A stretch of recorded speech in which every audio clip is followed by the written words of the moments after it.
असलेल्या सर्व मान्यवरांचे सहर्ष स्वागत. सर्वांना नमस्कार. जय शिवराय. आज आपल्या उपोषणाचा दिवस दुसरा.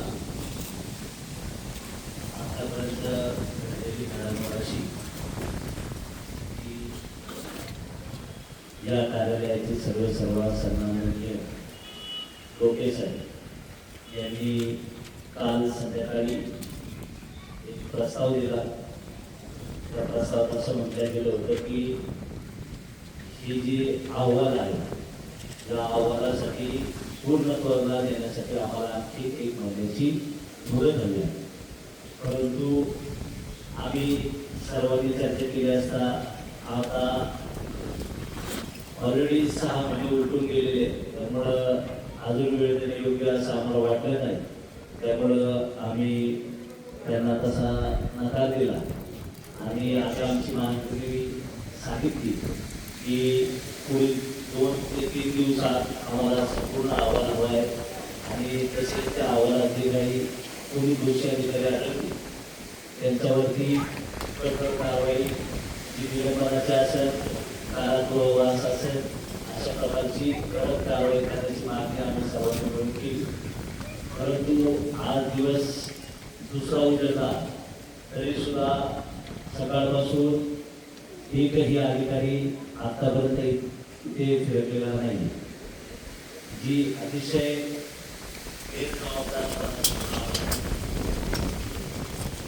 या ठिकाणी आम्हाला पाठिंबा देण्यासाठी सर्व विविध पक्षाची, संघटनांची लोक, महिला, आमच्या भगिनी या पाठिंबा देण्यासाठी येत आहेत. ते मनोबल वाढवण्याचं काम आमचं सर्वांचं करत आहे आणि खरं तर आपल्यामुळेच आतापर्यंत बसण्याची क्षमता माझ्यासारख्या कार्यकर्त्याला, आमच्या आजूबाजूसारख्या कार्यकर्त्याला प्राप्त झाली. परंतु अद्यापही एकही अधिकारी आलेला नाही, कसाही प्रस्ताव त्यांनी दिलेला नाही. म्हणजे यातून सरळ अर्थ दिसते की अजूनही त्यांना या प्रकारचं गांभीर्य नसावं. त्यामुळं आम्ही आजचाही दिवस वाचण्याचा निर्णय घेतला आणि मी काय घडामोड होईल हे तर सांगतच आहे.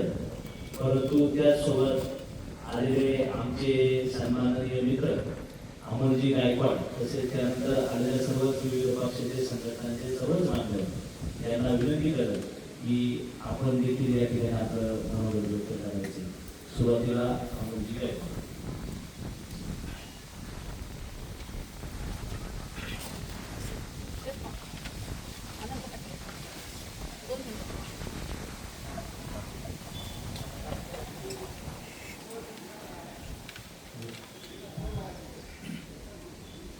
तुमची बहुजन आघाडी 5 वर्ष हे कालपासून आमच्या समिती शिरूर या ठिकाणी आम्हाला उपोषणासाठी बसलेले आहे.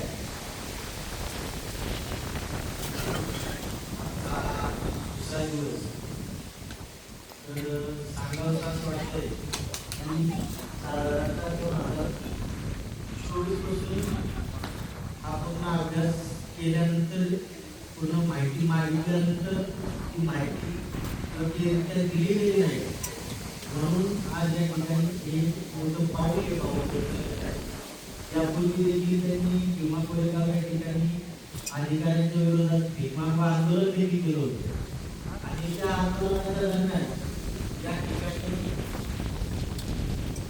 समिती शिरोमणून राठोड साहेब त्या ठिकाणी आले होते आणि त्यांनी या ठिकाणी 1 महिन्यामध्ये पूर्ण चौकशी करून त्याचा योग्यरित्या अहवाल आम्ही देऊ अशी त्यांनी शाश्वती या ठिकाणी त्याला होणं दिली. तर त्या 1 महिना उलटून 6 महिने होऊन गेले तरी देखील जर हे योग्यरित्या जर आपली माहिती जर देऊ शकत नसतील तर या ठिकाणी या पंचायत समितीमध्ये बसून हे शासकीय कामं करतात की गोट्या घालतात, हा त्या ठिकाणी सामान्य नागरिकांच्या मनामध्ये उद्भवलेला हा प्रश्न आहे. क्षुल्लक गोष्टींसाठी जर 6 महिने जाऊन देखील ते जर या ठिकाणी भावना परत रिक्वेस्ट करत असतील की आम्ही 15 दिवसात तुम्हाला पुढील माहिती चौकशी चौकशीवरती येतो, तर मग एका गोष्टीसाठी 2-2-3 वेळेस ही चौकशी का, हा पण या ठिकाणी मोठा प्रश्न उद्भवतोय.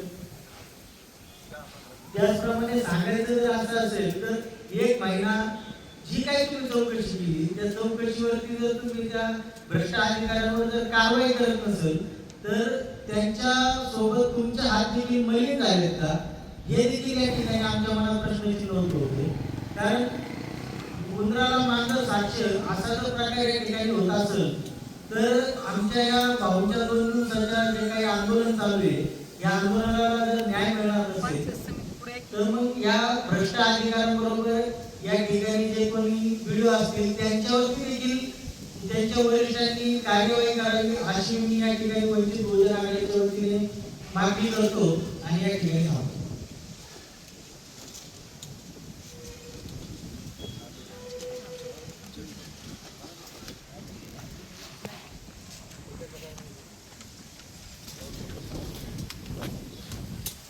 सर्वांना क्रांतिकारी जय भीम आणि जय शिवराय.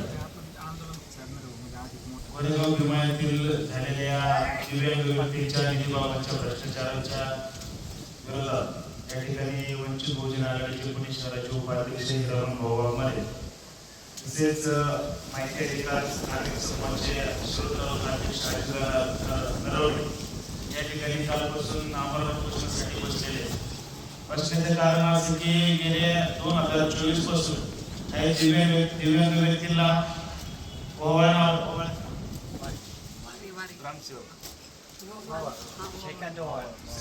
श्रीकांत वावर या ग्रामसेवकाने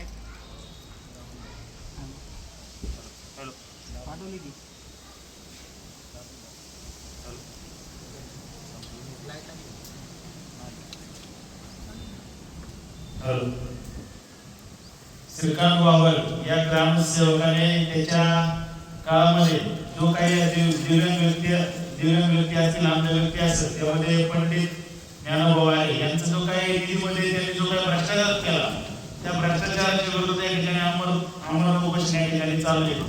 आज जर आपण परिस्थिती पाहिली तर आमदार अपंगांचे यांना पैसे लागत असतील तर सर्वसामान्यांची किती खालच्या पातळीवरती हाल करत असेल जर आपण या सगळ्या गोष्टींमध्ये जर गेलो तर आपल्याला हे पण या ठिकाणी निदर्शनात येईल. हे जर आमदार अपंगांचे पैसे खात असतील तर हे खूप खालच्या आणि निचलायकीचे अधिकारी हे म्हणलं तरी काही वावगं ठरणार नाही.